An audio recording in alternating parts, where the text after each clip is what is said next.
பிரணாப் முகர்ஜி வந்து நான் பார்த்துக்கிறேன், நீங்கள் தைரியமாக இருங்கன்னு எனக்கு நம்பிக்கை கொடுத்தாரு அப்படின்னு விஜய் மல்லையா அவர்கள் ஒரு ஸ்டேட்மெண்ட்டில் கொடுத்துருந்தாரு. So I went to Shri Pranab Mukherjee, then Finance Minister of India. Having grown up in Calcutta, I speak fairly decent Bengali.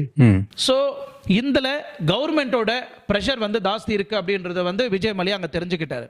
So இங்கே கவர்மெண்ட்டோட ப்ரெஷர் இருக்குது, பார்ட்டியோட ப்ரெஷர் இருக்குது.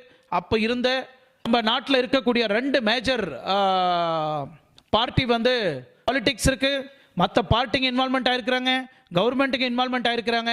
ஸோ விஜய் மல்லையா வந்து ஏதாவது ஒன்று பண்ணலாம் அப்படின்னு சொல்லிட்டு ஒரு முடிவில் இருந்தார். இதில் யாருமே பிளாக் அண்ட் ஒயிட் ஜோனில் இல்லை, எல்லாமே ஒரு கிரே ஜோனில் தான் இருக்கிறாங்க. விஜய் மல்லையாவோட வெர்ஷன் ஒன்று இருக்கு, நம்ம இந்தியன் கவர்மெண்ட்டோட வெர்ஷன் ஒன்று இருக்கு.